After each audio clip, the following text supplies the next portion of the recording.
individuals are the meanest of persons when it comes to giving charity and carrying out other acts of righteousness. O you whom Allah has blessed with wealth, know that in a society there are orphans and poor people. Will you not feed the hungry and clothe the naked? Will you not build a masjid? Will you not contact someone with whom your relationship was broken? Will you not relieve this distress from the one who is afflicted? Still another form of waste is the indulgence by those who fast visits without any gain or benefit.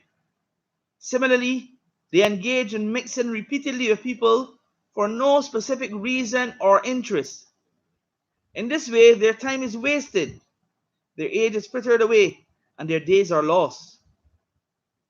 Further waste is witnessed in the addiction to entertainment and recreation.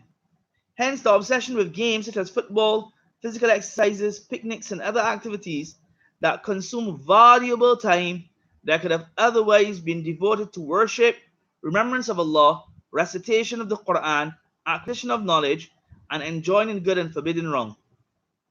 In this light, it is evident that many people squander their time in the strangest ways.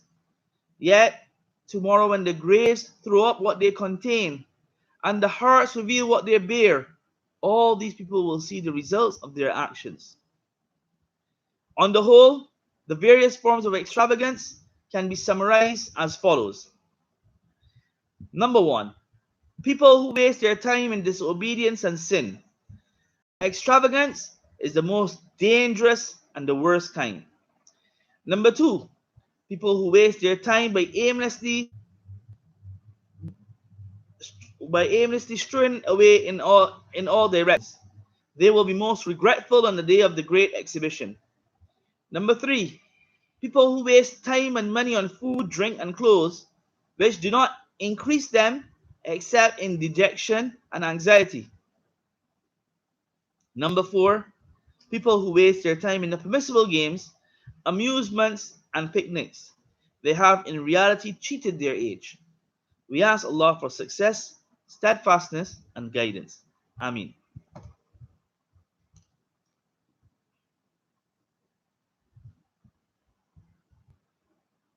Today's hero. Let's look and see who today's hero is.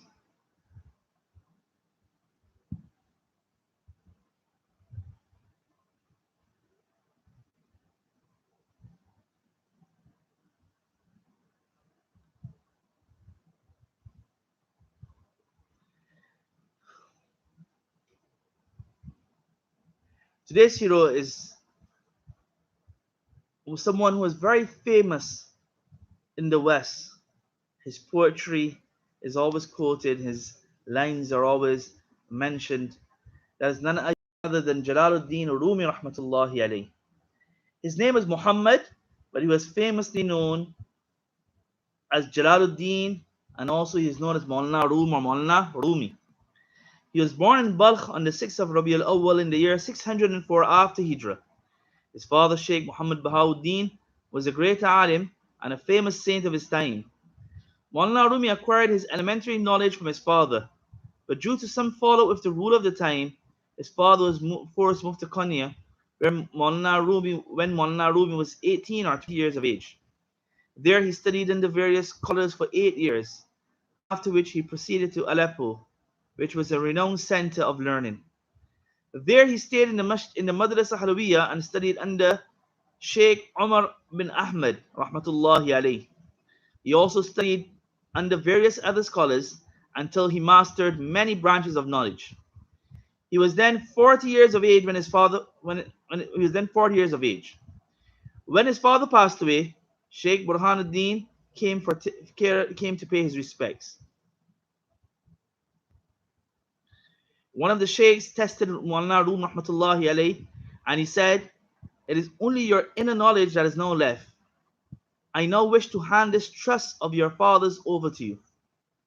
So basically, he would have studied all the various sciences, and now that alim and scholar was referring to the inner qualities, or the inner science of what we call tasawwuf and suluk. So he said, "It is only your inner knowledge that is now left. I now wish to hand this trust of your fathers over to you." Maulana Rumi then spent 9 years in the company of the Shaykh, progressed through the various stages of tasawwuf.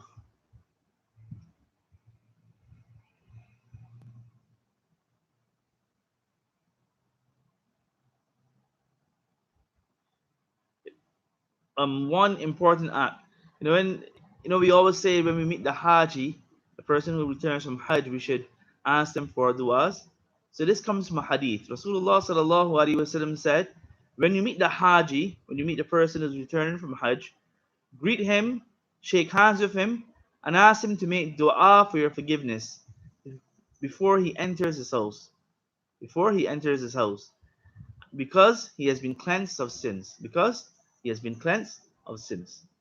And Allah Ta'ala grant us the understanding of whatever we've read today, especially the part in which we read about the importance of safeguarding our time. As now we come to the last 10, 11 days of Ramadan, let us be even more watchful of our time. Subhanallah, bihamdi, subhanakallahumma bihamdik, wa nashhadu an la ilaha illa anta.